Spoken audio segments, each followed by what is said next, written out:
Y acá te lo voy a mencionar en un seminario, por ejemplo, desgaste de la pieza dentaria. Pacientes que usan, hay pacientes, conforme ustedes avanzan en la carrera, hoy en día el bruxismo es muy común en el paciente, que origina desgaste a tal punto que dejan expuesta la dentina. Y asimismo, ese bruxismo que origina recesión gingival, y esa recesión gingival te deja el cuello de la pieza dentaria expuesta. ¿Y el cuello qué tiene? ¿Esmalte? No. ¿Qué tiene? Cemento.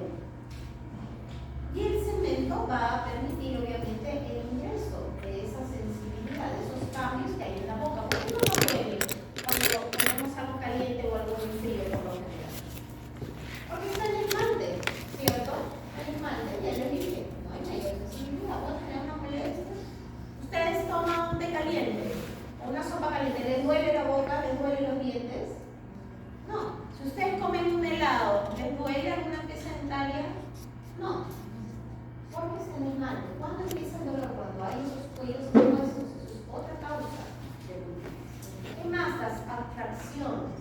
¿Qué son esos? Son cavidades que se hacen a nivel del cuello del diente. No es caries, es una cavidad que deja expuesta totalmente la dentina y genera bastante sensibilidad. ¿Por qué se puede originar una abstracción por un trauma cruzado? Yo cuando estudiaba siempre me decía, la solución no es una abstracción, no es poner una resina. Estéticamente sí, poner la resina y ya cubres eso. Pero si el trauma cruzal continúa, hasta va a botar la resina se va a caer, porque tienes que eliminar el agente causal. Normalmente las abstracciones son por traumas cruzales y eso también genera bronquitis. Entonces podemos ver que las causas de bronquitis son variadas. Van a tener en la consulta pacientes que van a llegar con pulpitis, no siempre van a ser por caries. Caries es lo más facilito porque abren la boca y van a ver ahí pues, ¿no? Una cavidad. Pero cuando ya es por otras causas, ustedes ya comienzan a hacer desgarre, fracturas, cuellos expuestos, desgastes, afecciones, una bacteremia. Ahí como que ya se nos complicó el asunto porque no hay una cavidad expuesta. Ahora nos vamos a lo que es la clasificación. Bueno, continuamos, mejor dicho, pero entramos netamente a donde van los síntomas. Primero, reversible. ¿Qué quiere decir reversible? Que vuelve a la normalidad, ¿no? Es una inflamación de la pulpa, miren, pero la pulpa vital inflamada retorna a la normalidad, es decir, se recupera y no hay mayor cambio radiográfico. Era lo que les decía al comienzo, ¿no? Visto que la clasificación considera lesiones apicales. ¿Por qué? Porque hay muchas piezas dentarias con pulpitis que no va a presentar lesión apical. ¿Bien? ¿Qué dice? No existen antecedentes de dolor espontáneo. Esto es bien importante. ¿Por qué? Porque en la pulpitis reversible el dolor es provocado. Nunca va a ser espontáneo. Presten atención a esto. ¿Por qué?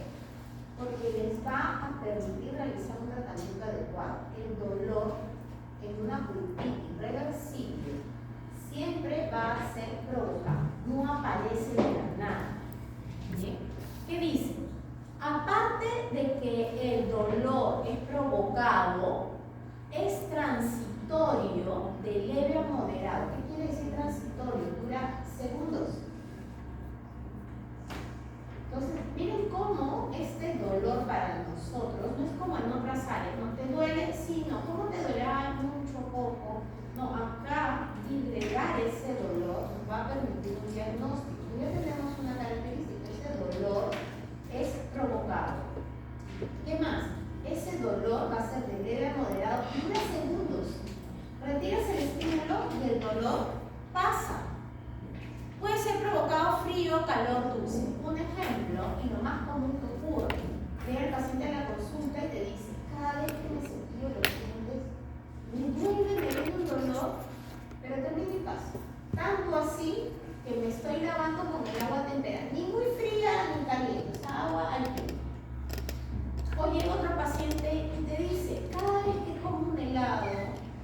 muevo y me viene un dolor por acá. Y echen identificar el dolor. A veces es bien fácil porque son muy después. Y el dolor duró segundos, es decir, mordieron el helado y le vino un dolor, pero como si fuera una corriente eléctrica. De leve a moderado, porque puede ser moderado, pero pasa. Come el helado y el dolor se fue. No dura, no queda. Entonces, el dolor es muy transitorio, por eso les digo, es provocado, porque va a ser estimulado. También por el dulce. Hay pacientes que son adictos a los toffees. Los toffees ustedes van a ver que van a ser nuestros principales enemigos. Cuando hay bracket, cuando hay coronas, cuando hay curaciones muy grandes, cuando colocan carilla, los toffees lamentablemente les saca de todo.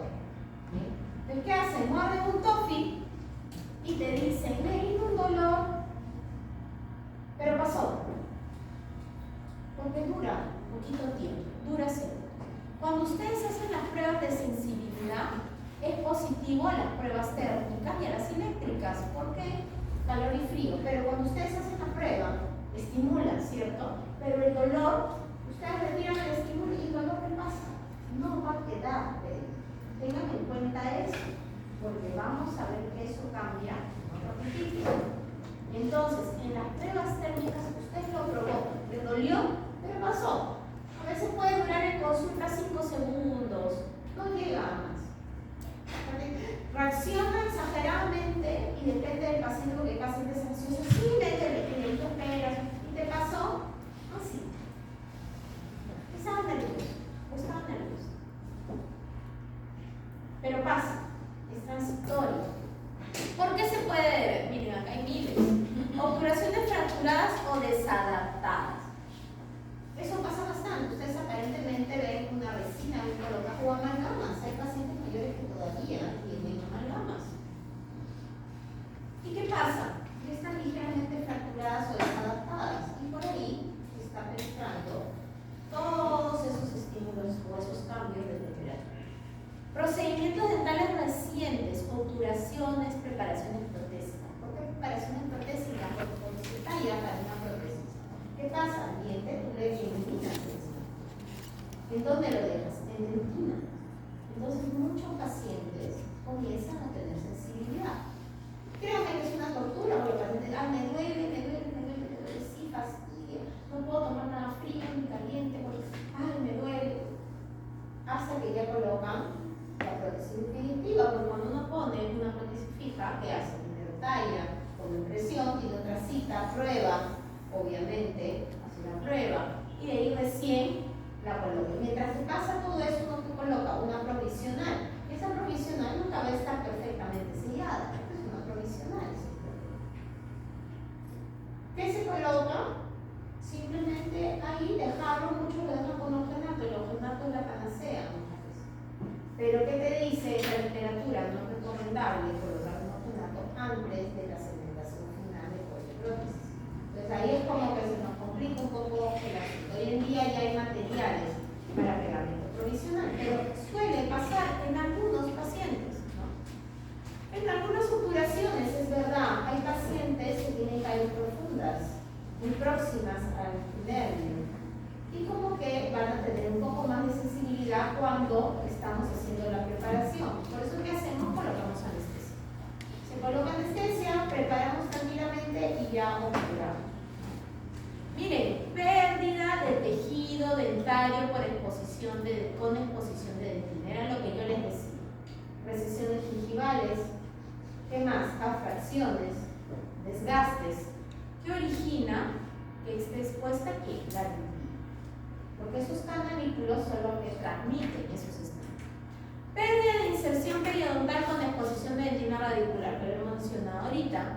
Y caries dental superficial o profunda que no hay exposición de pulpa. Pero obviamente va a generar esa respuesta a esos estímulos. Pero recuerden, miren que lo estoy repitiendo, la pulpitis reversible, el dolor provocado. ¿Qué pasa? Dura segundos y es de leve a moderado. No pasa nada. Aquí hay algunos ejemplos. Miren, lo que yo les decía, a veces el diente tiene engaste y se pueden generar las fracturas. Miren, la fractura está en todo el esmalte y llega a donde? A dentina. Y por estas pequeñas ranuras que les vemos, a veces no se observan, pero miren, microscópicamente están. ¿Qué pasa? Por acá penetra el estímulo, frío, calor. ¿Y a dónde está llegando? A nuestros oídos. Y por eso es que se permite esa inflamación de la pulpa. Miren acá, este diente anterior, que está acá, desgastado, ¿cierto? Ya no hay esmalte. ¿Qué queda expuesta? La dentina. No a todos los pacientes al comienzo se le hace una dentina esclerótica. La dentina está así y los canalículos quedan expuestos. Miren acá nuevamente. Miren los túbulos, ¿cómo son? Realmente son unos pequeños tubos, por eso toman ese nombre. Y por ahí comienza a ingresar todos los estímulos. Y miren dónde queda bien cerquita a la. Pero miren lo que pasa, visto patológicamente, en todo eso. ¿Qué va a pasar acá? Se van a formar diferentes partes. El primero es el tracto muerto. Todo esto es caries, pero esta parte es denominada tracto muerto. Esta parte de acá, la más cercana a la pulpa, se va a llamar dentina reparativa, también llamada dentina de protección o dentina terciaria. Y esta es llamada la famosa dentina esclerótica. Es una dentina muy resistente. Cuando se forma esta dentina, ustedes van a ver pacientes con desgastes que forman, que no hay dolor, porque se le forma esta dentina. ¿Qué le pasa a esa dentina? Comienza a haber una obliteración de ese túbulo dentinario. Pues, al estar obliterado van a pasar estímulos, ya no. Es como que ustedes tengan la manguerita. ¿Qué quiere decir obliteración? Que se cierra, ¿no es cierto? Si está cerradito, ¿pasa algún estímulo? No pasa nada. Esa es denominada dentina esclerótica. Es una dentina bien dura, incluso a la limpieza. Y miren acá tenemos un corte patológico de una caries de dentina. ¿Qué pasa en la caries de dentina? Esta área que ustedes observan acá es el área de caries, el área de destrucción. Donde se ha destruido tanto el esmalte, pero miren, ya llegó a dentina. Miren acá cómo ven los túbulos dentinarios. ¿No se observan mejor que acá? ¿Por qué? Porque en caries de dentina, miren lo que sucede, los túbulos dentinarios se ensanchan. Y también se llenan de bacterias. Entonces, al ensancharse, no van a pasar los estímulos más fácilmente. Si ya se pueden introducir bacterias, también los estímulos van a pasar fácilmente. Pero ¿qué ocurre? Miren, si ustedes observan acá, miren esta rayita. Esta rayita es llamada línea de impedimento. Es la huella del coloso odontoblastos al retroceder y formar esta dentina reparativa. ¿Por qué se forma? Para tratar de proteger aquí, a la pulpa. Miren cómo el diente, una estructura tan pequeña, fisiológicamente también se protege. ¿De qué manera? Formando esta dentina. Por eso se llama dentina reparativa, de protección, inicialmente llamada dentina terciaria. ¿Por qué se forma a consecuencia de eso? Miren, no está en toda la parte, está justo próximo ¿qué? A donde está la destrucción, la caries. Pues miren las estructuras histopatológicas que les estoy mencionando en una carie de dentina. Está el área de caries. ¿Qué más hay? Los túbulos dentinarios dilatados y ensanchados. ¿Qué más encontramos? La dentina reparativa y finalmente esta línea de hipermedia. Ahora nos vamos a la otra pulpitis, a la irreversible. ¿Qué quiere decir? Es una inflamación de la pulpa en la cual esta no va a tener la capacidad de repararse. ¿Por qué es importante entender la sintomatología acá? Porque al no poderse reparar, te indica que el único tratamiento, los únicos tratamientos que quedan como opción, ¿cuáles van a ser? La endodoncia o la extracción. No hay otra cosa más que hacer en esa pieza de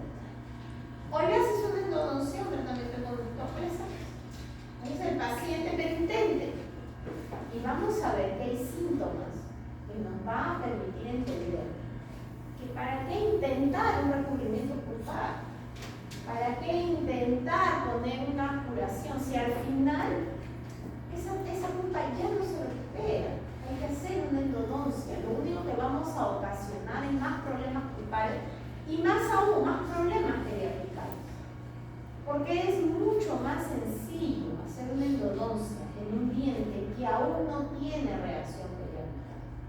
Porque el diente que ya tiene una reacción periapical, la resolución de ese problema periapical, muy independientemente de la endodoncia, depende de la respuesta del paciente al tratamiento antibiótico.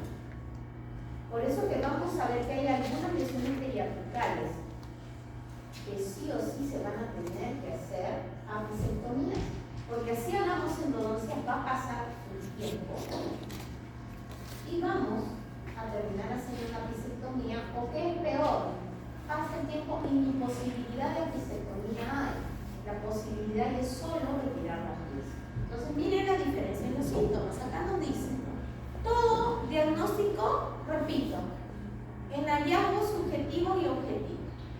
Lo que mencioné anteriormente, ¿cómo lo definías? Lo que veías y el interrogatorio que le hacías al paciente. O sea, dependía de algo subjetivo, depende de algo subjetivo, de cómo siente el paciente. ¿Bien?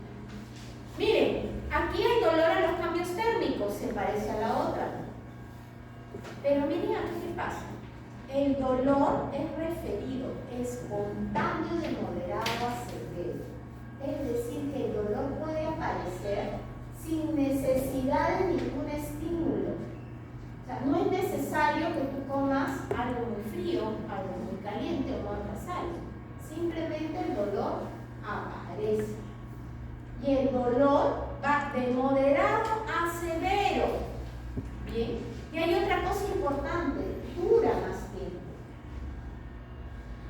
Nuevamente volvemos a las tres características, pero difieren a las anteriores. El dolor acá ya es espontáneo. El dolor, ¿qué le pasa?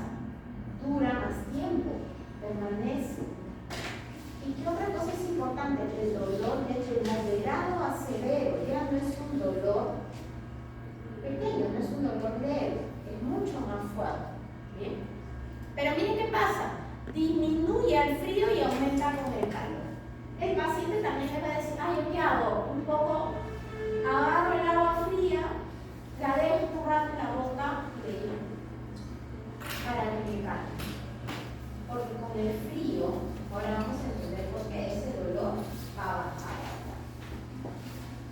Pero el calor, cuando toman algo caliente, el dolor se exacerba.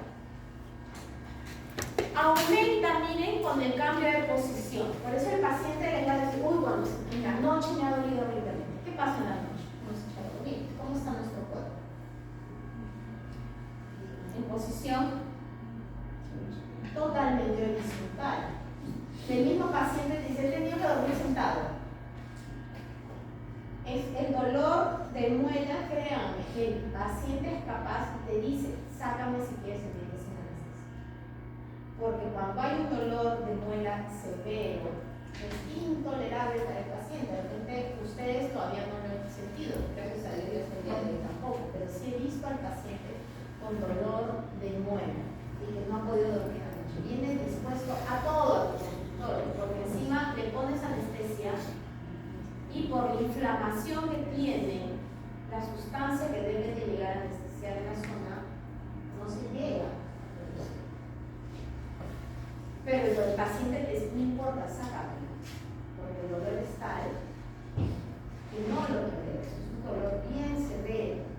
Por eso le digo, el dolor de esa conjuntivitis va de moderado a severo. No es un dolor bajito. ¿Qué más ocurre? Pruebas de sensibilidad positivas.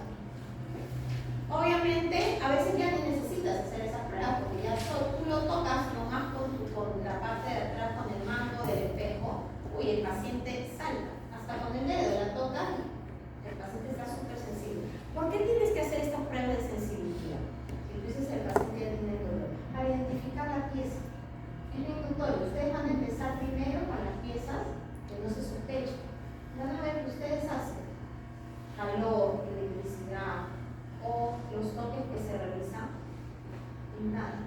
Comienza a tener un poco, pero llegan a la pieza que es y ahí salta inmediatamente. Pero esas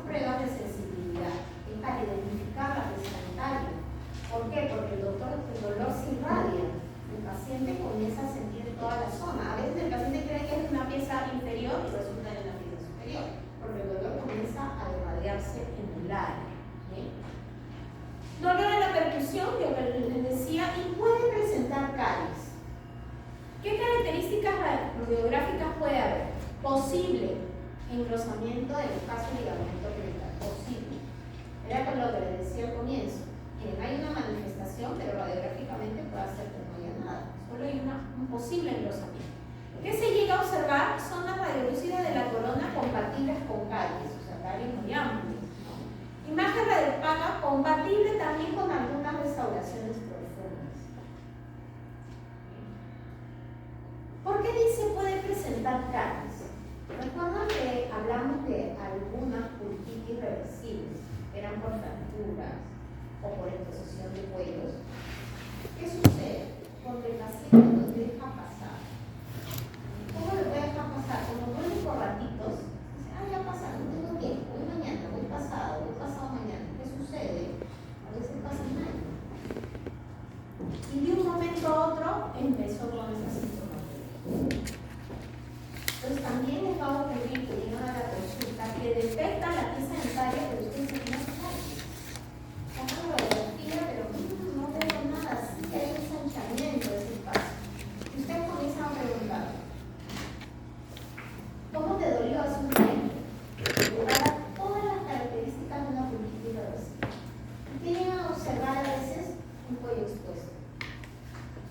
O llegan a evidenciar una fractura. ¿Qué quiere decir esto? Que pudo haberlo solucionado. Pero como continuó esa pulpitis reversible por buen tiempo, se convirtió en esto. Por eso puede presentar caries. Como no, porque puede tener otras causas. Pero, ¿qué nos ayuda a identificar que tenemos que hacer sí o sí la endodoncia? El dolor. Entonces, ustedes ven una pieza con una caries profunda, radiográficamente está profunda, y ustedes ven, dicen, pero todavía no he llegado al cuerno, le puedo hacer un recubrimiento pulpar, pero el dolor es intenso. Hacen las pruebas de vitalidad y el dolor continúa. ¿Qué nos está dando clínicamente? Que ya es irreversible. Entonces ya tenemos que hacer la endodoncia. ¿Para qué hacer un recubrimiento pulpar si sí o sí va a terminar en una endodoncia? ¿Por qué les digo que no hacer eso? Porque de ahí puede pasar a esto, a una pulpitis irreversible asintomática y de ahí a una necrosis.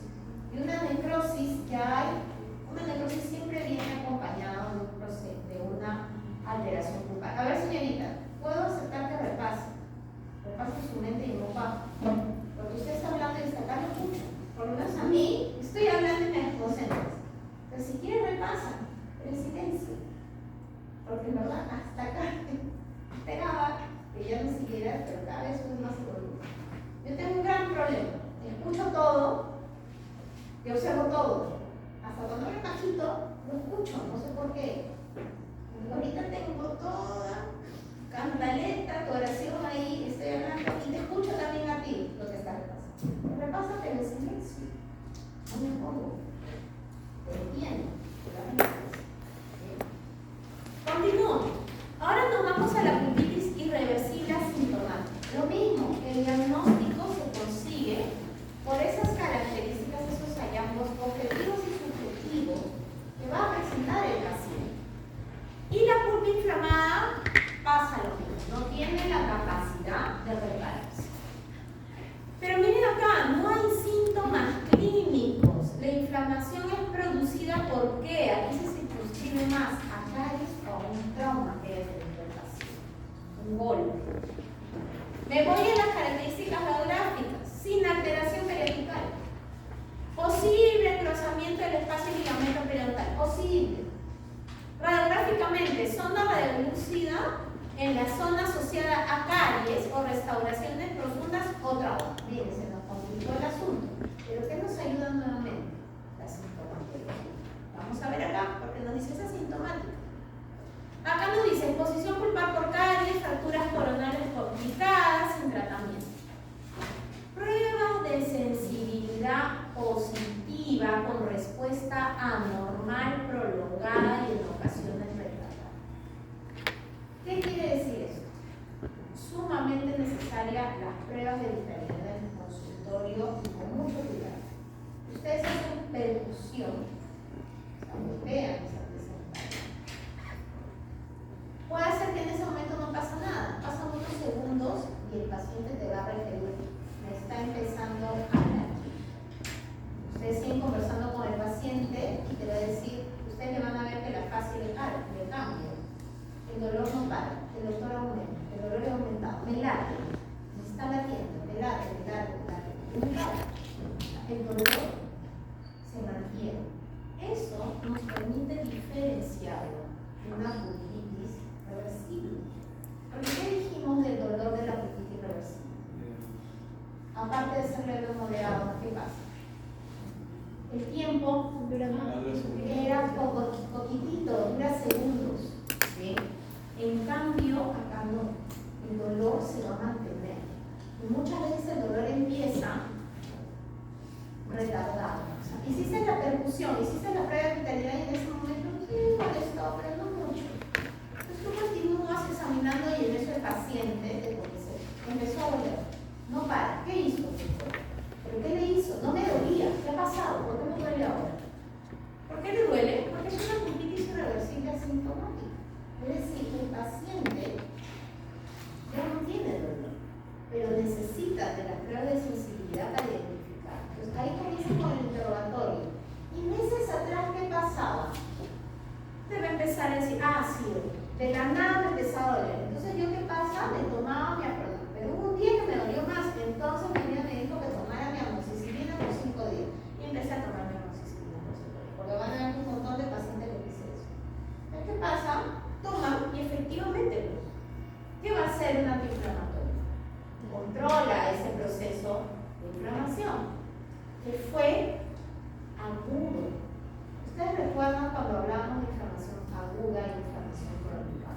¿Qué pasaba en inflamación aguda? ¿Qué le pasaba al vaso sanguíneo? Se dilataba. Se dilataba, ¿cierto? Se congestionaba. Imagínense esa cavidad, ¿cómo es nuestra pulpa? Es pequeñita, digo, imagínense esa pulpa con vaso sanguíneo dilatado. ¿No creen que va a provocar ese dolor? Entonces, lo que antes llamábamos agudo y crónico, ahora ha sido considerado irreversible sintomático e irreversible asintomático. ¿Y qué pasaba cuando se pasaba un proceso prolongado? Los dolores se atenuaban, ¿cierto? Porque había un cambio celular. ¿Qué pasa en inflamación crónica? Intenta ver reparación. Incluso las células cambian. Ya no hay neutrófilos como la aguda, sino que empieza a haber una gran cantidad de linfocitos, ¿cierto? ¿Qué sucede? ¿Qué más ocurre? Intenta ver reparación. Porque eso es lo que busca una inflamación crónica. Es lo que netamente comienza a ver acá. Por eso que el dolor acá ya baja, ya no hay sintomatología. Pero si tú lo provocas, ¿qué le estás haciendo? Lo reagudizas, que es lo que le pasa a nuestro público. Se puede reagudizar. Hay pacientes que están buen tiempo como asintomáticos, se olvidan del problema, si es una caries grande se olvidan y comen. Eso comen carne serrana, o se comieron un toque, algo dulce, o un caramelo, y el dulce les comienza a provocar el dolor, o sea, reagudiza. Entonces, de una pulpitis sintomática, si no hay tratamiento, va a pasar una asintomática. Porque este orden de la clasificación también es un orden del proceso clínico que sigue la patología pulpar. Primero va a ser reversible, luego el paciente pasa a una irreversible sintomática o síntoma. Luego va a pasar a una irreversible asintomática. Y luego va a pasar finalmente una necrosis. ¿Eso va a pasar en días? No. Eso demora más de un año. Para que un paciente ya venga con una necrosis pulpar, ya ha tenido ese proceso 1 o 2 años. Miren cuánto soporta el diente y cuánto tiempo tiene el paciente para recuperar una pieza dental, sobre la cabeza. Y ahí es que la dinámica del dentista es paciente regular asista a su control cada 6 meses. Porque se le detecta una caries sin esmalte y ni siquiera va a llegar a una pulpitis. Para que llegue a una pulpitis, demora más de un año. Imagínense, para una pulpitis irreversible. No es un proceso inmediato. Es un proceso sumamente lento. Y han visto que todo es una secuencia en la que los síntomas son muy importantes para el profesional. ¿Por qué? Porque si nosotros ya tenemos dolor espontáneo, dolor de moderado a severo y que dura buen tiempo, esa pulpa ya no se va a recuperar. Así nosotros veamos que todavía radiográficamente no ha llegado a pulpa. O sea, decimos antes, cuando yo terminé la universidad se veía mucho. Todavía hay una pequeña línea acá, puedo hacer un recubrimiento pulpar. Se hacía hasta recubrimiento pulpar directo, cuando había un cono expuesto.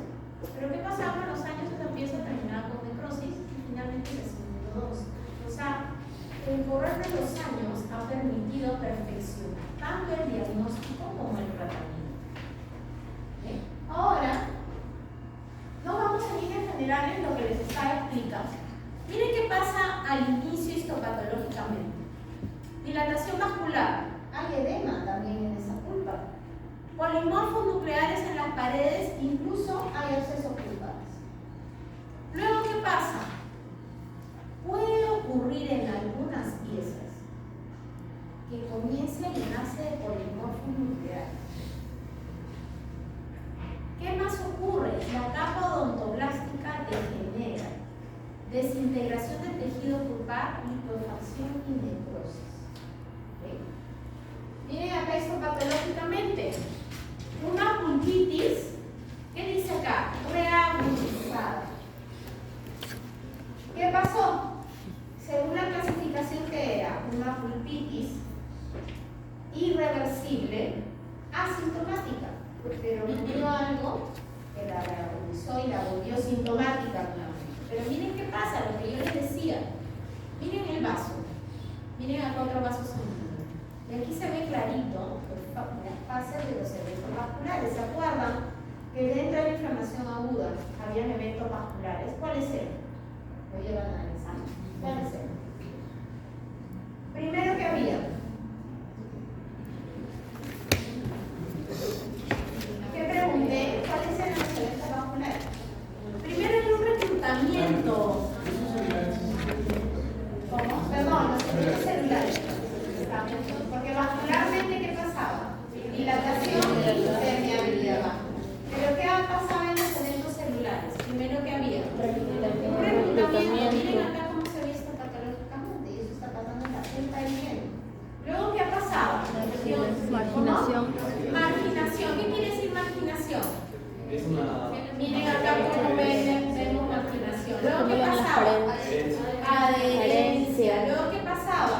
La PDS. Miren acá cómo ya está empezando a pasar.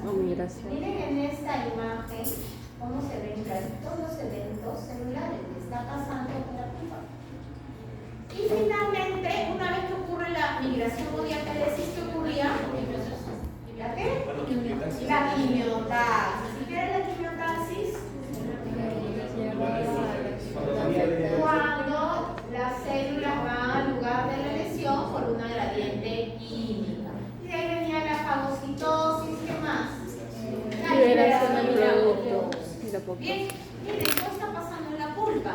¿Qué más vemos? Edema, son estos espacios enfriados. Pero se conservan los odontoblastos. Miren acá, los odontoblastos están intactos todavía. Pero cuando ya ocurre este problema, no queda otra más que la eliminación de la pulpa, o sea, una endodoncia. Pero miren acá qué más ocurre. ¿Qué ven acá? Un montón de células. Son las células de inflamación que se producen en una pulpitis, porque dijimos que la pulpitis es inflamación de la pulpa. Por tal motivo, es normal que se dé todo ese proceso que ocurre en las inflamaciones. Lo que les dije al inicio, lo que antes decíamos agudo o crónico, desde el punto de vista patológico, debería de ser así. Pero la clasificación de la especialidad, ¿en qué lo basa?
mejor. Miren, aquí están nuestros neutrófilos. Hay un montón.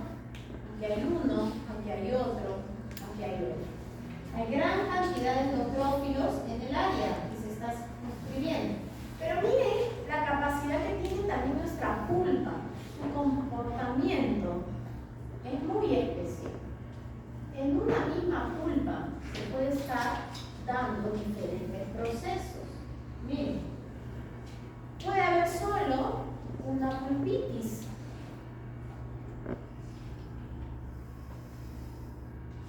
Puede darse una pulpitis reagudizada. Miren la cantidad de células que hay acá. Y ya puede estarse dando necrosis. Por eso que la definición de necrosis es la muerte de la pulpa parcial o total. Si bien es cierto, la única opción es la endodoncia, pero una pulpa puede tener una área todavía vital, que está con un proceso, acá yo diría agudo, pero nosotros vamos a decir es una pulpitis reagudizada, tener un área con pulpitis irreversible y ya tener un área con necrosis. Miren acá como lo observamos, áreas de abscesos, áreas de pulpitis, áreas donde ya hay necrosis. Miren acá otra imagen de una pulpitis reagudizada. Miren lo importante acá que los odontoblastos se mantienen. Y miren acá otra vez los vasos sanguíneos. Miren cómo se observa un reclutamiento. Mientras que en otras ya que está comenzando a pasar. Una marginación, las células están comenzando a ir a las paredes del vaso. Aspectos histopatológicos. ¿Qué ocurre ya en una pulpitis crónica? Miren, ¿por qué usamos el término crónico? Porque vemos o va a haber linfocitos. Pero si nosotros nos vamos a nuestra clasificación de la Sociedad Americana de Endodoncia, esto lo podríamos decir como una pulpitis irreversible, sintomática o asintomática. Asintomática. ¿Qué va a pasar? Que hay un montón de linfocitos, células plasmáticas y pérdida de la capa odontoblástica. Ya comienza a ver esto. ¿Por qué vemos esta área? Porque dentro de las pulpitis irreversibles sintomáticas se define por qué?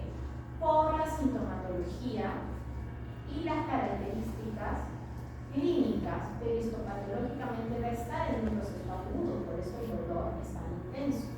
Pero cuando hablamos de una pulpitis irreversible asintomática, es decir, que está pasando un proceso crónico, prolongado, hay diferentes tipos, y una de ellas es la pulpitis hiperplásica crónica, llamada también hiperplasia pulpar, llamada también pólipo pulpar, y clínicamente lo van a ver así. Una pieza totalmente destruida. Aquí figura el nombre, pólipo pulpar. Hoy en día ya es poco frecuente, ya no es tan común como años atrás, ya vamos a ver por qué.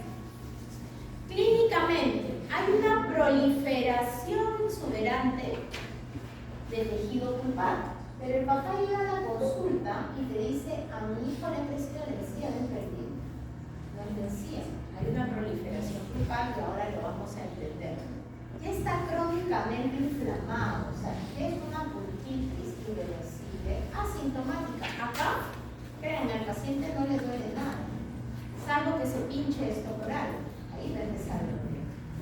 Se da en niños y en adultos jóvenes, dientes con caries amplias abiertas y se ven molares decidos y primero molares permanentes. Pregunto, ¿qué edad creen que tiene este paciente?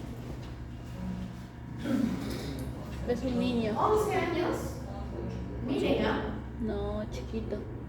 8, 9. 8 no. Miren, primera molar. ¿Hay segunda? No. ¿Qué pieza es esta? Premolar. Segunda decidua. ¿Qué pieza es esta?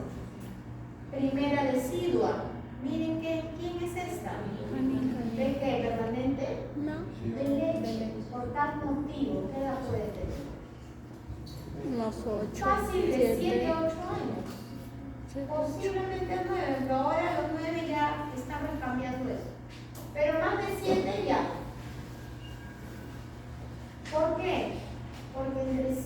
a 6, solo cambian los incisivos anteriores. Y va a presentar todos estos. Obviamente, y otra cosa importante, está la primera molar. Cuando ya está esta primera molar permanente bien erosionada, más de 6 ya tiene, más de 7 ya tiene. Porque normalmente esta primera molar permanente sale a los 6 años. Después que erosiona los 4 incisivos inferiores. Porque la de arriba se demora un poquito más, sale después que erosionan los 4 superiores. ¿Cómo van a ir aprendiendo esto? Poco a poco. Por lo primero uno lo aprende de qué? De la literatura y se lo memoriza. Después ya ves tantos pacientes y ya está en su cerebro automatizado. Ves una foto y automáticamente dice el programa. Que a veces hoy en día no coincide con el dato cronológico. Porque ya me está pasando que hay niños de 11 años hasta la segunda molar. O sea que muchos años atrás yo no lo vi. Pero para nosotros, esto nos indica una edad aproximada del paciente. Pero miren, son 2 dientes deciduos. ¿Ustedes creen que esto pasó de la noche a la mañana? Esto ha pasado años. ¿Qué nos puede indicar? Un problema sistémico en el niño o descuido de los padres. ¿Por qué dicen que ya es poco frecuente? Porque en los años 70, 80 y hasta 90, principios de los 90, no llevaba frecuentemente al niño al odontólogo. Hoy en día ya es una práctica común de que al niño lo llevan desde muy pequeñito. Yo tengo pacientes que son mamás y ¿al cuándo lo puedo traer? Ya a los 6 meses lo puedo traer.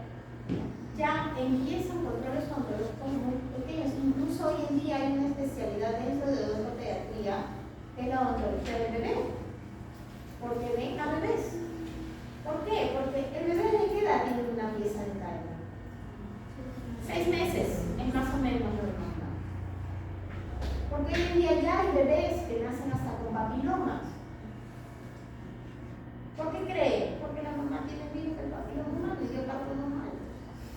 Entonces un chequeo o dientes o pacientes que ya nacen con dientes en clavija. ¿Por qué? La mamá tenía sífilis y dio parto normal, no sabía. Hoy en día, ¿por qué creen que cuando la mujer sale embarazada le hacen todas esas pruebas? Para ya determinar si van a poder dar el parto normal o cesárea. Porque ya se ha demostrado que hay patología que se transmiten al momento en que el niño pasa todo eso y es transmitida madre a hijo. ¿Por qué les digo que esto era más frecuente en los 80, 70? Por lo que también atravesaba el país. La factibilidad de un odontólogo no era tan simple como hoy en día. Que el odontólogo vaya a su segunda provincia no iba por el terrorismo, lamentablemente. Entonces, ¿qué pasaba? Se suscribía más a Lima y también a ciertos sectores, porque tampoco querían ir mucho a costa en los sitios más alejados, porque también ponían atentados en estos centros de salud. ¿Qué traía como consecuencia? Que la atención odontológica no se podía dar adecuadamente. En cambio, hoy en día no, hoy en día ya hay campañas, van a los colegios, les hacen flora a los niños. Entonces, esto ha disminuido increíblemente. Que sí se puede dar en algunos niños con enfermedades sistémicas, sí, que está ocasionando ¿qué? Destrucción de ese esmalte y de esa dentina, como algunas patologías en las estructuras de esmalte y dentina, como la odontoplasia regional, la odontogenesis imperfecta, etcétera, que origina un esmalte mal formado, o hipoplasias de esmalte y dentina que se pueden dar muchas veces a consecuencia de consumo excesivo de algunos medicamentos. ¿Por qué? Porque en nuestro país el problema bronquial empieza desde muy temprana edad. Debe ser los niñitos o los bebés son sometidos a corticoides y antibióticos. Y hay tipos de antibióticos que afectan la formación de la matriz del esmalte de una pieza dental. Entonces, ¿qué va a traer a colación? Mala formación de ese esmalte. Y puede traer como consecuencia eso.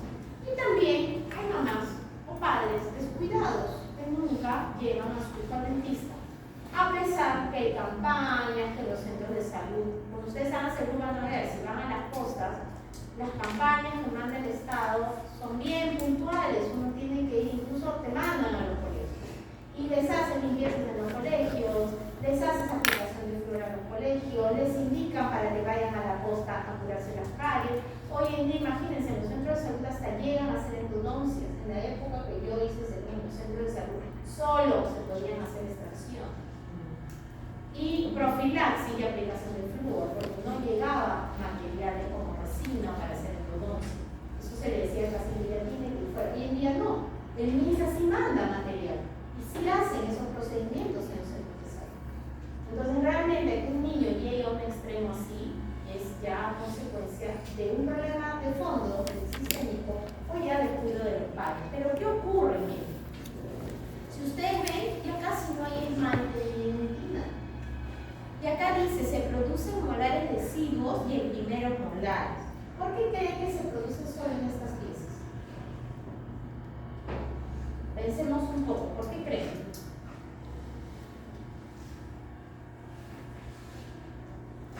Porque son jóvenes, y al ser jóvenes, ¿qué característica anatómica tiene esa pieza joven? Esa molar joven. Que es reemplazable. ¿Cómo?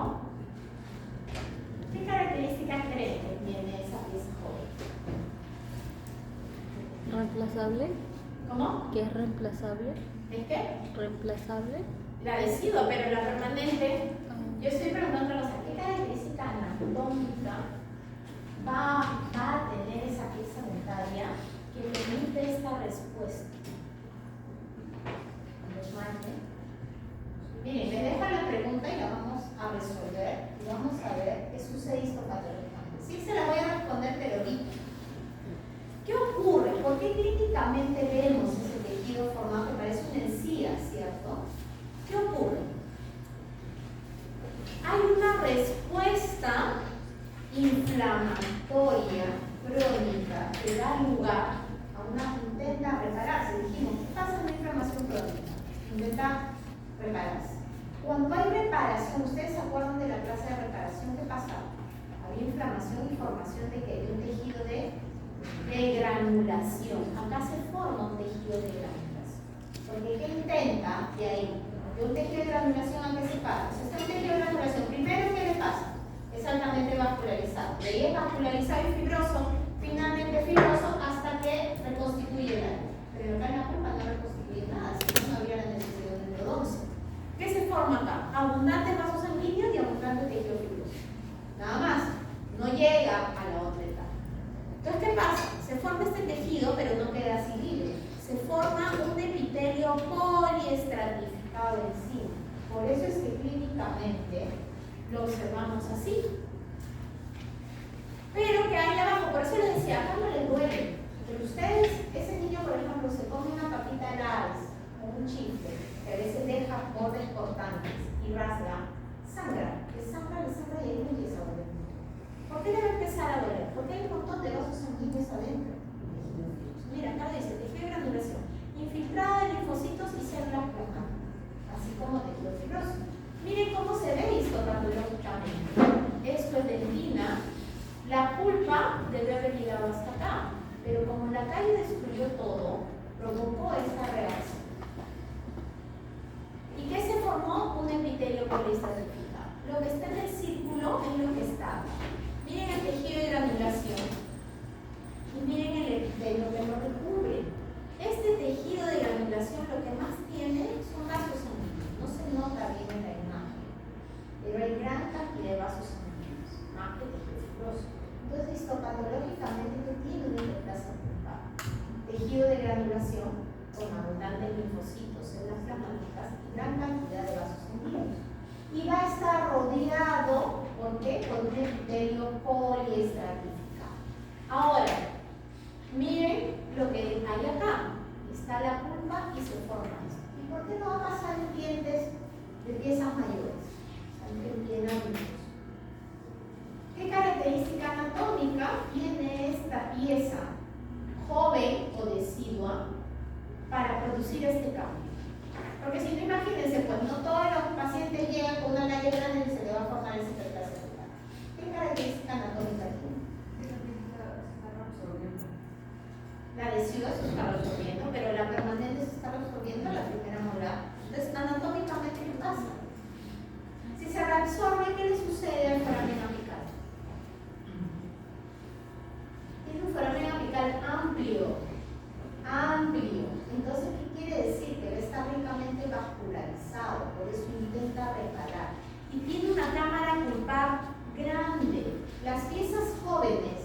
y las molares deciduas tienen cámaras pulpares muy amplias y forámenes abiertos. Por eso ustedes van a aprender en odontopediatría. Un niño cuando tiene caries, cuanto antes se repare mejor, porque rápidamente llega a la punta y hay que hacer protectomía. ¿Por qué? Porque su cámara es muy grande, o sea, su espacio de dentina es muy pequeñito. Miren a la hora que llega. Su espacio de dentina es sumamente pequeño y además empieza la punta. Y ustedes dirán, ¿por qué la pieza permanente también? Buenos días. La pieza permanente, cuando recién eluciona, independientemente de tener esta cámara amplia, la pieza joven también tiene el foramen abierto. ¿Por qué? Porque cuando eluciona en el estadio 9 de Nolan u 8. Y en ese estadio, el foramen apical todavía no se termina de constituir.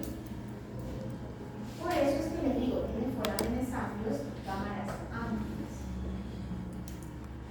Ustedes, con el tiempo, o si tienen la oportunidad de estar en un consultorio, comparen una radiografía de un niño, de una molar de un niño, compárenla con la molar de un adulto. Ustedes van a ver que esa cámara pulpar tiene incluso los conductos pulpares bien amplios, a diferencia de un paciente adulto. Incluso un paciente ya anciano, muchas veces hacer una endodosis se complica porque la cámara pulpar se vuelve muy estrecha y los conductos muy finitos, porque es normal, es parte de la fisiología, incluso de la pieza dental. Por eso que en molares jóvenes y en piezas deciduas se puede dar esta patología. Imagínense, ahorita esta es una molar decidua, como su compañera la dice, ¿no? La pierde y hay una permanente. Pero miren con la edad que tiene el paciente, ¿le vamos a poder quitar esa pieza? Lo ideal es no, porque la pieza permanente todavía no reacciona. Y si nosotros lo retiramos, el espacio se va a cerrar. Cuando no tenemos otra alternativa más que retirar una pieza dentaria, porque a veces los padres no quieren pagar una bichectomía y dicen, no, ya sáquela, así deciden. Hay papás que no entienden ese proceso. Ustedes tienen que poner sí o sí un mantenedor de espacio. Si no, hacer firmar al papá que él está autorizando y que no acepta un mantenedor de espacio. ¿Por qué? Porque la molar va a migrar y va a cerrar ese espacio y va a ocasionar que esas premolares queden retenidas. Y después el padre viene y te echa la sentadilla. Pues siempre uno al padre le tiene que informar que retirarlo anticipadamente. Esa molar, ustedes retiran esto a un niño de 7 años, 8 años, 9 años. Esa molar rapidito se pone en el sitio de la segunda molar. Y encima la segunda que sale, también sale y se arrima. ¿Qué rápido? En los niños las piezas, bueno, es como el error que muchas veces cometen los odontólogos, que a los niños de 7 años con dientes apiñaditos, inferiores y superiores, le quitan los caninos. Claro, se alinean bien bonitos los 4, sin necesidad de ningún aparato ortodóntico ni de poner ningún aparato. Alineados, perfectos. ¿Y qué le hacen? Le quitan sitio para el pobre canino permanente, que encima el canino es uno de los dientes más grandes. Y peor arriba, porque arriba el canino permanente recién evoluciona aproximadamente 13 años. El canino permanente superior es el último diente de la arcada evolución. ¿Por qué creen? Por eso nada más. Porque el canino se forma, es el diente que se forma en la parte más alta de la estructura ósea. Se empieza a formar su germen debajo del agujero dental. Entonces, el trayecto que hace es mucho más largo que de las otras piezas dentales. Por eso el canino es uno de los dientes que más fácilmente se desvía o puede quedar retenido. O por iatrogenia del odontólogo de haber sacado el canino de leche y dejar alineaditos sus 4, ocasiona que el canino se atrape entre la raíz del lateral y el esquina. El germen del canino superior, se forma justo, el germen se empieza a formar debajo del agujero infraocular. Es el que hace el recorrido más largo. Si ustedes tienen la suerte de ver una panorámica de un niño de 8 años, 7 años, camino, cuando aún no tiene ni siquiera su raíz. Se forma en la parte más alta, por eso es uno de los dientes que fácilmente es la segunda pieza en retenerse más frecuentemente después de la tercera molar. Y todo tiene una explicación anatómica. Continuamos con pulpitis. Entonces, nos vamos a la necrosis pulpar. Aquí avanzamos un poquito más rápido porque me he detenido bastante en entender un poco los hallazgos de lo reversible y de lo irreversible. ¿Bien? ¿Pero qué pasa en la pulpa? Muerte de la pulpa. Eso puede ser parcial o total. ¿Ya entendieron por qué? Porque la pulpa puede tener una muerte progresiva. Usualmente ya no responde a ninguna sensibilidad. Por eso les decía que la clasificación al inicio considera pulpa normal, porque el diente tiene que tener una sensibilidad. ¿Cuándo da una falsa respuesta? ¿O a consecuencia de qué? Ya no por la pieza, sino por los estímulos de las fibras periodontales a través de las pruebas eléctricas. ¿Qué quiere decir? Que el man va a responder a pruebas eléctricas. ¿Qué más ocurre? Cambio de color coronal que puede variar el matiz. Se oscurece la pieza a comparación de las que están a los costados. Va en un color pardo, a veces hasta medio verdoso o gris. Presenta la pérdida de translucidez y la opacidad se extiende ya a toda la corona. Puede presentar movilidad y dolor a la percusión y puede encontrarse el conducto abierto a la cavidad. ¿Por qué puede presentar movilidad? Porque ya va a venir acompañado de ¿qué? Miren, ensanchamiento del ligamento periodontal. Miren acá, no dice posible, acá ya dice que está, que puede ser ligero. Radiolucidez de la corona compatible con caries y radiopacidad compatible con restauración hidrógena. Pero miren acá lo más importante, este ligamento ya se ensanchó. ¿Bien? Previamente tratado y previamente iniciado. Previamente tratado, diagnóstico clínico indicando que el diente ha sido endodónticamente tratado, pero está con algunas respuestas. O simplemente quedó ahí, quedó bien. Pero antes ese diente quedaba en el limbo, ahora ya es un diente previamente tratado, donde no pueden haber ya cambios en el tejido circundante. Si todavía hay cambios, es que el problema periapical no se ha resuelto. Conducto radicular obturado en calidad y longitud en diferentes materias. Previamente iniciado, un diente con pulpectomía, pulpotomía, no existen tejidos de esto. O sea, no hay cambio, perdón, en el tejido de esto. ¿Qué ocurre? Lo que les decía, ¿no? El paciente llega con un dolor insoportable, se le pone anestesia, se le logra sacar, se le hace la apertura cameral, incluso se le retira todos los restos del nervio y al paciente ya no le duele. Entonces continúa su vida y se olvidó del endodoncia. ¿Cuándo viene? Cuando el diente se le rompe. Créanme, regresan al año con el diente roto. Y son tan piñas que se le rompe a la altura radicular y le tienen que quitar. Porque en eso terminan cuando lo dejan. Necrosis pulpar, llamada también la plena pulpar. Es el resultado, miren, de una pulpitis aguda o crónica no tratada. Cuando ustedes no tratan, o sea, no se hacen endodoncia, llegan necrosis. ¿Cuál es el riesgo de esa necrosis? Es que ya hay un ensanchamiento de ese ligamento y muchas veces continúa la evolución y hay problemas periapicales. Ahora vamos a ver por qué. Aspecto clínico, dientes asintomáticos a percusión, no responden a ninguna prueba de vitalidad. Miren acá, cómo cambia de color en comparación a los dientes adyacentes. Miren acá, mucho más oscuro, pero acá ¿qué hubo? Una fractura. La necrosis se puede dar de dos tipos acá en la pulpa, por liquefacción o por coagulación. La necrosis por liquefacción es la clásica que se produce a consecuencia de las pulpitis irreversibles. ¿Por qué? Porque hay una liquefacción de esos polimorfos nucleares, entonces se llama liquefacción. Y la necrosis por coagulación, por lo general, se produce por una interrupción de ese flujo sanguíneo. ¿Cuándo va a ocurrirse? Miren acá, en esta fractura que pasó. Fácil, se volaron el cuerno pulpar. ¿Qué ocurrió? Le quitaron ese flujo sanguíneo a la pulpa. ¿Qué más puede ocurrir? A veces ocurre mucho en los niños, se caen, entonces siempre los niños piñas, se caen de cara, ¿cierto? Si diente decido no hay problema, si es permanente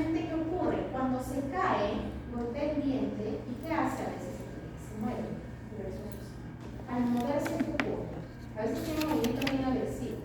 ¿Qué entra acá por el foramen? ¿Qué entra acá? El paquete vasculonervioso. Si tú haces esto, se rompe. Hay interrupción del flujo sanguíneo. Y se produce eso, una pulpitis por coagulación. Porque hay esa interrupción. Incluso hay papás que esto sucede, ¿no? De que el diente quedó así y el papá mismo se lo pone en su sitio. Ah, ya no pasó nada, y de ahí va. Pero mire, yo hice esto, pero el diente se puso negro. Hizo lo correcto, es lo ideal. Pasa eso y lo ideal es tratarlo de colocar siempre y cuando no esté fracturada la raíz. Y al niño ya no le muere nada. Pero ¿qué ocurre? Se da una necrosis inmediata. ¿Por qué? Interrupción del paquete vasculonervioso. Si ya no hay irrigación, comienza a morir toda esta pulpa. Por eso que la necrosis en la pulpa, no podemos decir en la pulpa, es de dos tipos, de liquefacción y por coagulación. La de liquefacción se podría decir que es la más común. Aquí tenemos otras imágenes. Miren, no hay que confundir cuando todos los dientes tienen una coloración oscura que cuando ocurre un solo diente, porque hay que diferenciar pigmentos. A veces cuando estudian lo ven así, doctor, creo que tiene necrosis en todos los dientes. No es necrosis en todos los dientes, créanme que lo que no han dicho. No, es pigmento. Hay pacientes que por diferentes motivos tienen ese pigmento. ¿Qué vemos radiográficamente? Miren, esta caries era lo que se hacía antiguamente. Había exposición de un cuerno y decían, voy a hacer un recubrimiento pulpar indirecto. Resultaba, porque los materiales empleados ayudaban con el dolor que se producía. Pero en realidad tenía que hacer la endodoncia. ¿Por qué? Porque ¿qué ocurría? Al final se necrosaba toda la pieza dental. Años atrás resultó, pero ya la clínica demostró que no es así. Hoy en día ya no se hace esos recubrimientos presuntivos. Te basas en los hallazgos y ya. Pulpitis irreversible por los hallazgos, endodoncia, ya no te arriesgas. ¿Por qué? Porque esto traía como consecuencia no solo la necrosis, sino muchos procesos periapicales, como vamos a ver. Pero ¿qué pasa esto patológicamente? Células destruidas, ya no hay células acá. Citoplasmas fusionados. ¿Qué pasa? Hay una línea fantasma. Ustedes recuerdan la imagen de la pulpitis reagudizada. ¿Qué les mencionaba? ¿Quiénes estaban? Los odontoblastos. Miren acá, en una necrosis ya no hay odontoblastos. Acá está, miren. Áreas de necrosis. Y vemos como una línea fantasma. Como es y que no es. Donde hubieron los odontoblastos. Cuando hay necrosis, los odontoblastos mueren. No hay odontoblastos iniciales. Independientemente de toda esta área necrosada de las células nuevas. Ahora nos vamos a la otra área, clasificación de lesiones pulpares periapicales, pero nos vamos al área periapical. Tejido periapical sano, era lo que les decía hace un momento. Podía haber pulpitis irreversible o irreversible y ese ligamento periodontal estaba totalmente sano. ¿Sí? Espacio ligamento periodontal uniforme, lámina dura intacta. Señores, no nos vamos al break para poder terminar entrando en la teoría. Yo creo que algunos se lo están viendo. Histológicamente, ¿cómo lo ven? Miren radiográficamente, esta radiografía se ve clarito. Miren cómo todo está intacto. Miren miren histopatológicamente. Por el corte no vemos continuidad del foramen, pero todo esto llega hasta acá, hasta el foramen. Miren todo el ligamento periodontal, totalmente intacto. Miren las trabéculas, intactas, sin ninguna alteración. Miren acá comparando. Era lo que les decía del foramen. Una pieza joven, cuando erupciona, van a ver que no tiene toda esta parte final. Porque cuando erupciona es que se termina de hacer. Normalmente erupciona en el estadio 8 o 9 de la ella deben de saber. Cuando ya erupcionada culmina todo este proceso de formación del foramen. Entonces, al tener un foramen que se podría decir hasta acá, ¿qué ocurre? Es más fácil que todo el paquete vasculonervioso ingrese. Por eso tiene también una cámara mucho más amplia. Miren acá lo que les decía, todo intacto. Y nos vamos. La primera alteración, periodontitis apical. ¿Qué quiere decir? Que a nivel del ápice comienza a haber un ensanchamiento de ¿qué? De ese espacio periodontal.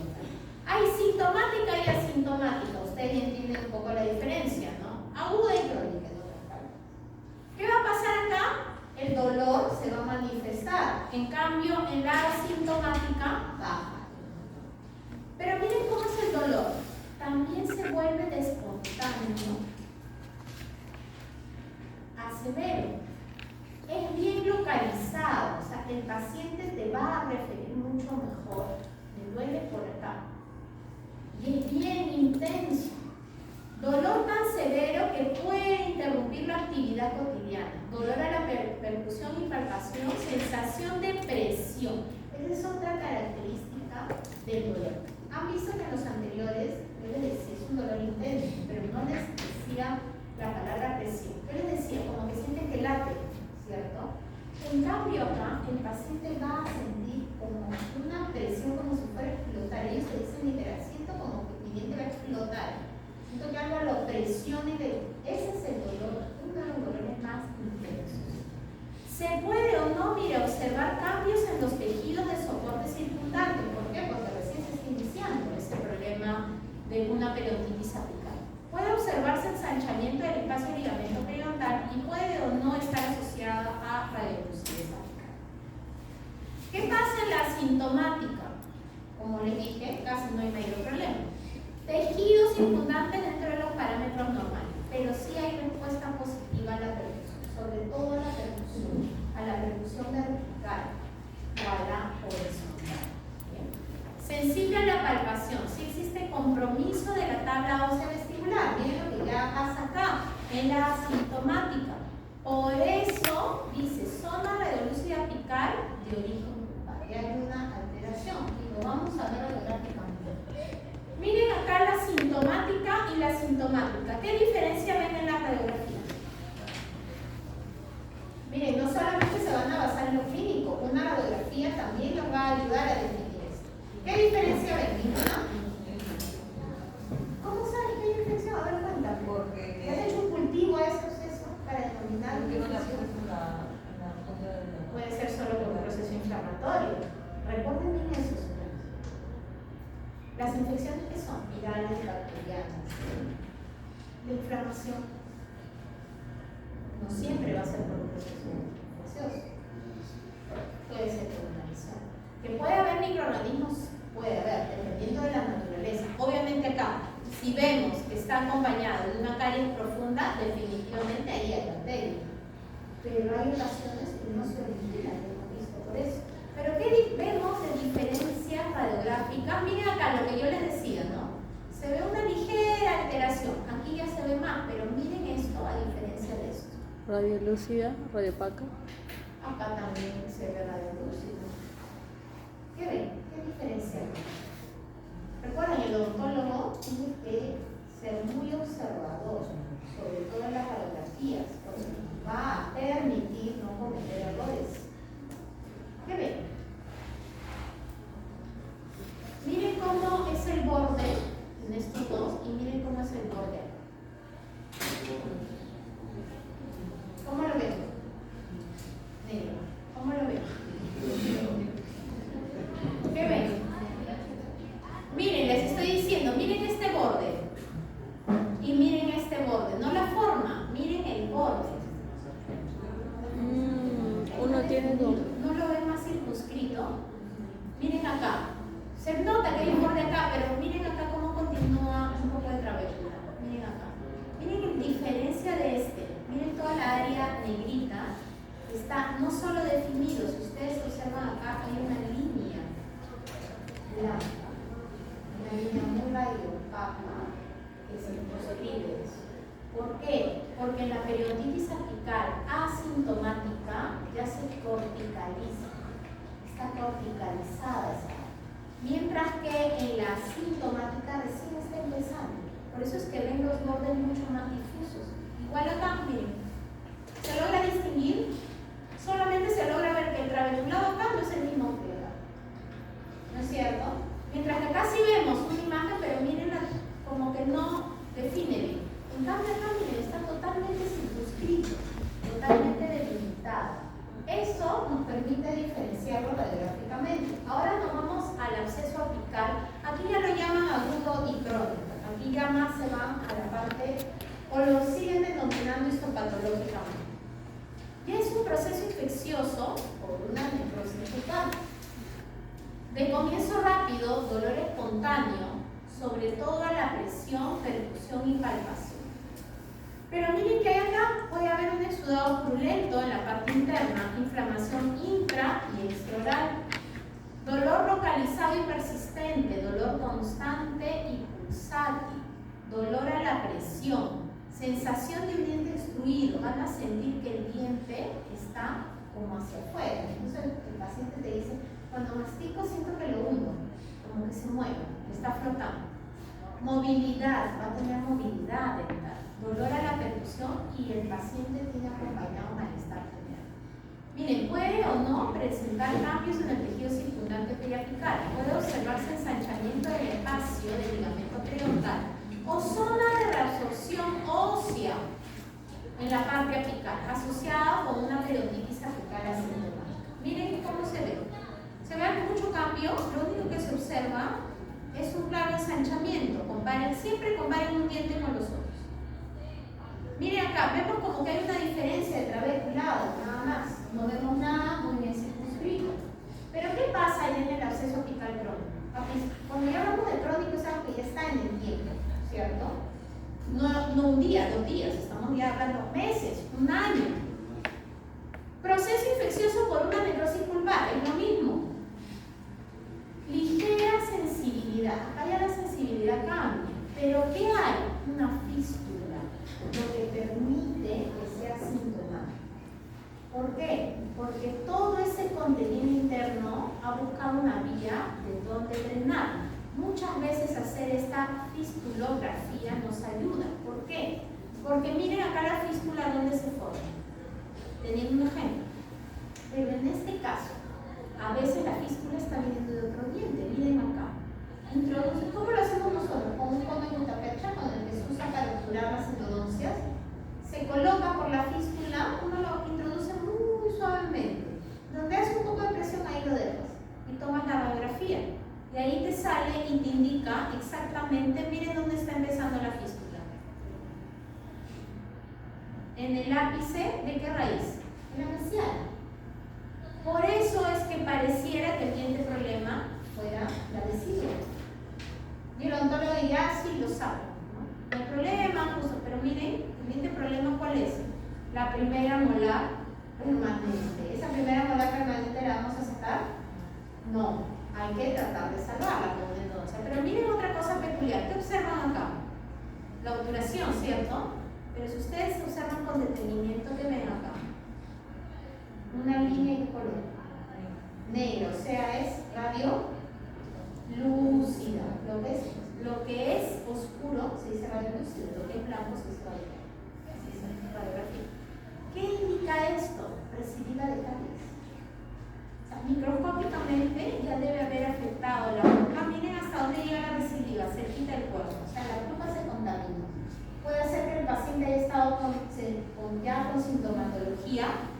No le hicieron caso porque siempre pensaron que era esta adhesiva. Miren todas las curaciones que tiene la adhesiva. Pero miren dónde se está originando el problema. En la raíz de una molar permanente, no en la que siempre se pensó. Por eso la evaluación debe de ser bien detallada. Nosotros tenemos que observar. Porque el ojo se nos va siempre a dónde, a lo más fácil, ¿no? A donde está el problema mayor. ¿Cuándo se puede estar ocasionando, como en este caso, al costado? Miren toda la evolución del proceso apical. Puede haber una pulpitis sintomática como asintomática que conlleva ambas a la necrosis pulpar. Una vez que hay necrosis pulpar, ¿qué pasa? Una periodontitis apical con síntomas y una sin síntomas. Esta sintomática puede irse a un absceso periapical, que es lo que hemos visto, que puede ser tanto agudo crónico como a una celulitis. Hay pacientes que se les toma celulitis en este caso. Pero miren qué pasa en las asintomáticas, las que ya tenemos viendo. Pueden evolucionar formando granulomas y quistes periapicales. ¿Qué pasa en los granulomas? Es una formación donde va a haber una zona central, una zona que lo rodea y hasta una causa. ¿Qué problema hay ahí? Que la resolución de eso depende netamente de la antigüedad. La endodoncia, antes se pensaba que tú te debías de pasar con el instrumento para ayudar a que esto salga. Hoy en día ya se sabe que no. Tú la endodoncia la haces hasta que te foramen y punto. ¿Por qué? Porque esto no se resuelve, esto se resuelve con amplitud. Hoy en día, muchos casos que hacen de frente la episiotomía y la endodoncia. En otros casos hacen endodoncia y el paciente es reevaluado a los 3 meses y 6 meses. Si vemos que la imagen continúa, se le dice la bisectomía. ¿Por qué es importante que ustedes tengan en cuenta eso? Porque es que ustedes se lo tienen que decir al paciente. ¿Por qué? Porque después al paciente en la cabeza se le mete, con la endodoncia esto se tiene que resolver. Si no se resuelve es porque el dentista hizo mal endodoncia, o sea, es tu culpa. Y tú tienes que asumir el proceso que continúa. El proceso continúa, ¿cuál es? Sacar el diente o bisectomía. Y hay casos que por ubicación no se puede hacer bisectomía. En cambio, si tú le dices al paciente bien claro, este proceso depende del antibiótico. Si no se resuelve, hay que hacer la bisectomía. O de una vez le podemos hacer la bisectomía en los casos de granuloma. Porque en los casos de los quistes periapicales no es así. ¿Qué pasa histopatológicamente en un granuloma periapical? Va a haber tejido de granulación y de cicatrización. Ese tejido de granulación va a ser rico en linfocitos, células plasmáticas y van a haber macrófagos, sobre todo de tipo histocitos espumosos, como lo dice acá. ¿Qué células predominan acá? Macrófagos con histocitos y células gigantes multinucleares. No es una inflamación granulomatosa. No confundan tejido de granulación con inflamación granulomatosa. Aquí vemos la cápsula, aquí vemos una zona central y miren qué vemos acá. Este es un cuerpo de Russell. ¿Qué era un cuerpo de Russell? Hoy ya tienen el examen y aquí está. ¿Qué era un cuerpo de Russell?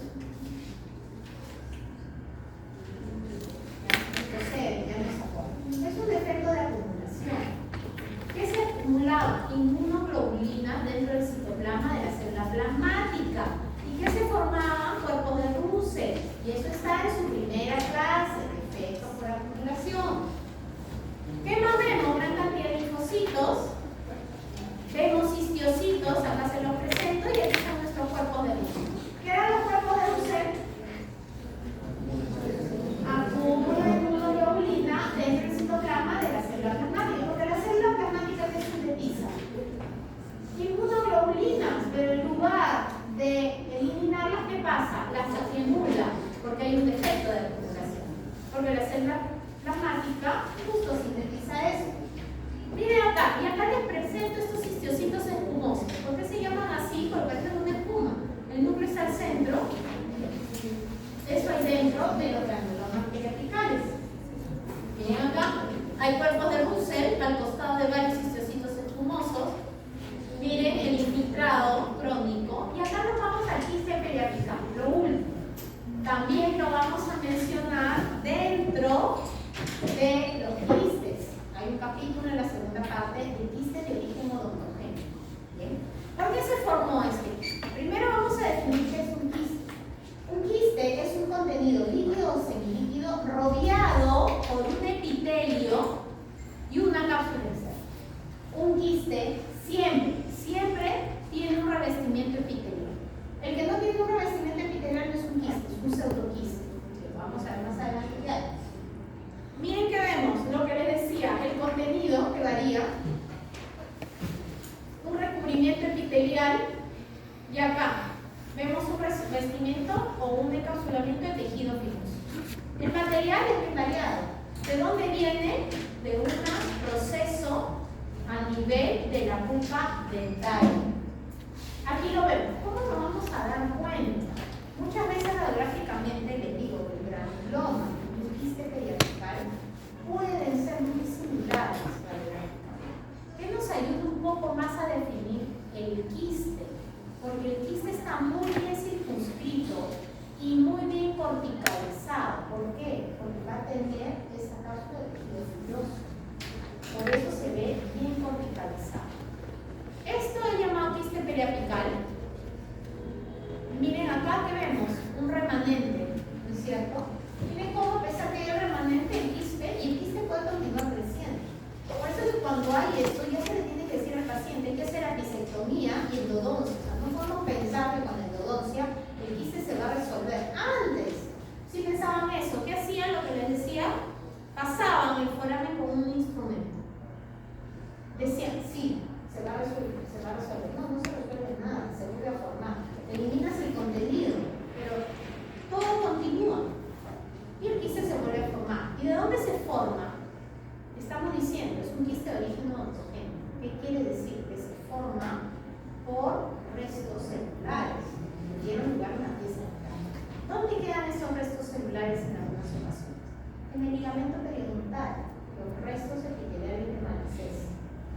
Entonces, de un granuloma periapical, si no se resuelve, se convierte en un quiste periapical. ¿Por qué? Porque estos restos epiteliales de Malacés se activan, van a la zona y forman el quiste. Y ese quiste lo tienes que retirar, no lo puedes dejar. Histopatológicamente tiene un revestimiento epitelial, miren, aquí lo vemos muy pequeñito, que encima es queratinizado. En la parte del tejido fibroso que lo rodea, que vamos a encontrar gran cantidad de linfocitos, células plasmáticas, y vamos a encontrar también algunos cuerpos de Russell y estas hendiduras de colesterol, que lo vamos a ver más adelante. Miren acá, vemos el contenido que rodea el quiste. ¿Qué vemos? Un montón de linfocitos, vasos sanguíneos, y vamos a evidenciar células plasmáticas. Miren acá este quiste. Miren cómo ha crecido y miren cómo han comprometido dos piezas dentales. Aquí no queda otra, en ocasiones, y sacar la pieza dental o ver si la pisectomía funciona. ¿Por qué les digo a ver? ¿Qué está ocupando el quiste? ¿Qué cantidad de dientes? 1/3 del ápice. Pero el diente tenía endodoncia. Era lo que pasaba años atrás, ¿no? Decía, si hace la endodoncia y se resuelve el problema. No se resuelve nada. Peor aún, a veces retiran el diente y cometen el error de no quitar el quiste. Y el quiste sigue creciendo y se convierte en un quiste residual, que lo vamos a ver más adelante en otro capítulo. Miren, continúo. ¿Qué vemos histopatológicamente? Lo que les decía, los cristales de colesterol. Vemos gran cantidad de cristales de colesterol. Linfocitos, células plasmáticas. ¿Cuál es el tratamiento? Endodoncia y apicectomía. ¿Qué es la apicectomía? Hacer esta pequeña osteotomía, dejar libre el espacio del ápice, hacer un pequeño corte, retirar el quiste y luego hacer la endodoncia. En otros casos, de extracción. Y asegurarnos que el quiste salga completo. Si no sale completo, tenemos que curetear adecuadamente. No puede quedar ningún vestigio del quiste, porque si no, se vuelve a formar. Y ya no es un quiste periapical, es un quiste residual. Y el último está asociado con osteomelitis, que lo vamos a ver más profundamente, es osteitis condensante. Miren lo que se forma. Es un proceso que se da a consecuencia también de un proceso periapical. Que hay una formación excesiva de ¿qué? De tejido óseo.